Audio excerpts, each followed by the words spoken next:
ಬಿಡದಿಯ ಹೋರಾಟಕ್ಕೆ ಇದೀಗ ಮತ್ತೆ ಮರು ಜೀವ ಸಿಗ್ತಾ ಇದೆ. ಬಿಜೆಪಿ ಜೆಡಿಎಸ್ ಜಂಟಿಯಾಗಿ ರಣತಂತ್ರವನ್ನ ಎಣೆಯುವಂತಹ ಕೆಲಸಕ್ಕೆ ಮುಂದಾಗ್ತಾ ಇದೆ. ಹೇಗೆ ಯಾವ ರೀತಿಯಾಗಿ ಡೀಟೇಲ್ಸ್ ಬರ್ತಾ ಇದೆ ಬನ್ನಿ ನೋಡ್ತಾ ಹೋಗೋಣ.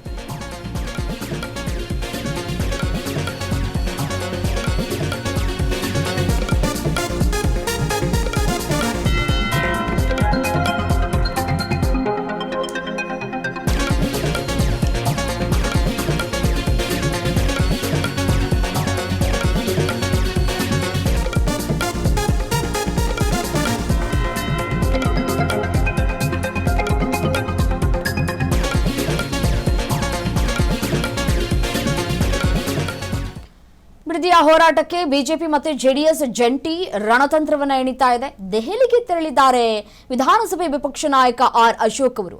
ಬಿಡದಿ ಟೌನ್ಶಿಪ್ ಹೋರಾಟದ ಬಗ್ಗೆ ಚರ್ಚೆಯನ್ನ ಮಾಡಲಿಕ್ಕಿದ್ದಾರೆ ಆರ್ ಅಶೋಕ್. ಚರ್ಚೆಯ ಬಳಿಕ ಕುಮಾರಸ್ವಾಮಿ ಮತ್ತೆ ಆರ್ ಅಶೋಕ್ ಜಂಟಿ ಸುದ್ದಿಗೋಷ್ಠಿಯನ್ನ ಕೂಡ ಕರೆದಿದ್ದಾರೆ. ಪಾದಯಾತ್ರೆ ಮಾಡೋ ನಿರ್ಧಾರವನ್ನ ಮಾಡಿಕೊಂಡಿದ್ದಾರೆ ಜೆಡಿಎಸ್ನ ನಾಯಕರು.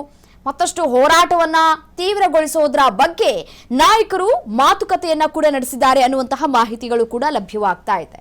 ನೋಡಿ, ಒಂದು ಕಡೆ ಕುಮಾರಸ್ವಾಮಿ ಅವರ ತಾಯಿ ತೀರ್ಕೊಂಡಂತಹ ಹಿನ್ನೆಲೆಯಲ್ಲಿ ಈ ಬಿಡದಿ ಟೌನ್ಶಿಪ್ ವಿಚಾರಕ್ಕೆ ಸ್ವಲ್ಪ ಬ್ರೇಕ್ ಬಿದ್ದಿತ್ತು.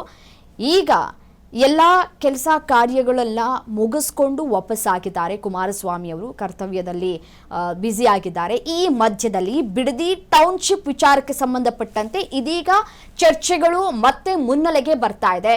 ಹೋರಾಟವನ್ನ ಮಾಡಬೇಕು ಅಂತ ಹೇಳಿ ಜೆಡಿಎಸ್ ಇದೀಗ ಒಮ್ಮತದಿಂದ ನಿರ್ಧಾರವನ್ನ ತೆಗೆದುಕೊಂಡಿದೆ. ಸೊ ಹಾಗಾಗಿ ಇವತ್ತು ಆರ್ ಅಶೋಕ್ ಅವರು ದೆಹಲಿಗೆ ಪ್ರಯಾಣವನ್ನ ಕೂಡ ಬೆಳೆಸಿದ್ದಾರೆ. ದೆಹಲಿಯಲ್ಲಿ ತೀರ್ಮಾನವನ್ನ ತೆಗೆದುಕೊಂಡು ಆ ನಂತರ ಏನಾಯಿತು ಅನ್ನೋದರ ಕುರಿತ ಡೀಟೇಲ್ಸ್ ಅನ್ನ ಕೂಡ ಹಂಚಿಕೊಳ್ಳಿಕ್ಕಿದ್ದಾರೆ ಕುಮಾರಸ್ವಾಮಿ ಮತ್ತೆ ಆರ್ ಅಶೋಕ್ ಅವರು ಸುದ್ದಿಗೋಷ್ಠಿಯನ್ನ ನಡೆಸಿ. ನೋಡಿ, ಈ ಟೌನ್ಶಿಪ್ ವಿಚಾರಕ್ಕೆ ಸಂಬಂಧಪಟ್ಟಂತೆ ರೈತರು ಯಾವ ರೀತಿಯಾಗಿ ಪ್ರತಿಭಟನೆಯನ್ನ ಮಾಡಿದ್ರು ಅನ್ನೋದನ್ನ ಗಮನಿಸಿದ್ದೀವಿ. ಯಾವ ರೀತಿಯಾಗಿ ತಮ್ಮ ಆಕ್ರೋಶವನ್ನ ವ್ಯಕ್ತಪಡಿಸಿದ್ರು, ಮತ್ತೆ ಸರ್ಕಾರದ ವಿರುದ್ಧ ತಮ್ಮ ಆಕ್ರೋಶವನ್ನ ವ್ಯಕ್ತಪಡಿಸಿದ್ರು, ಮತ್ತೆ ಸರ್ಕಾರಕ್ಕೆ ಘೇರಾವ್ ಹಾಕುವಂತಹ ಕೆಲಸವನ್ನ ಕೂಡ ಮಾಡಿದ್ರು. ಮತ್ತೆ ಸ್ಥಳಕ್ಕೆ ತೆರಳಿದಂತಹ ಒಂದಷ್ಟು ಅಧಿಕಾರಿಗಳನ್ನ ತರಾಟೆಗೆ ತೆಗೆದುಕೊಂಡು ಸಾಕಷ್ಟು ಆಕ್ರೋಶವನ್ನ ಕೂಡ ವ್ಯಕ್ತಪಡಿಸಿದ್ರು. ಸಿಕ್ಕ ವಸ್ತುಗಳಿಂದ ಹಲ್ಲೆ ಮಾಡುವಂತಹ ಪ್ರಯತ್ನಗಳನ್ನ ಕೂಡ ಮಾಡಿದ್ರು. ಈ ಸಂದರ್ಭದಲ್ಲಿ ಒಂದಷ್ಟು ರೈತರನ್ನ ಕೂಡ ವಶಕ್ಕೆ ಪಡೆದುಕೊಳ್ಳುವಂತಹ ಕೆಲಸಗಳು ಕೂಡ ಆಗಿತ್ತು.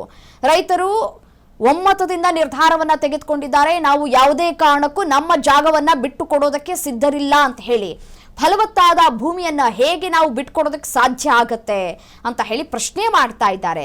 ಬಿಡದಿ ಟೌನ್ಶಿಪ್ ವಿಚಾರವನ್ನ ಯಾಕಿಷ್ಟು ಪ್ರತಿಷ್ಠೆಯಾಗಿ ತೆಗೆದುಕೊಂಡಿದೆ ಸರ್ಕಾರ ಅನ್ನೋದು ಗೊತ್ತಾಗ್ತಾ ಇಲ್ಲ. ರೈತರ ಹಿತ ಕಾಪಾಡಬೇಕಾದಂತಹ ಸರ್ಕಾರ ಈ ರೀತಿಯಾಗಿ ರೈತರ ಜೀವದ ಜೊತೆ ಯಾಕೆ ಚೆಲ್ಲಾಟ ಆಡ್ತಾ ಇದೆ ಅಂತ ಹೇಳಿ ರೈತರು ಆಕ್ರೋಶವನ್ನ ವ್ಯಕ್ತಪಡಿಸ್ತಾ ಇದೆ.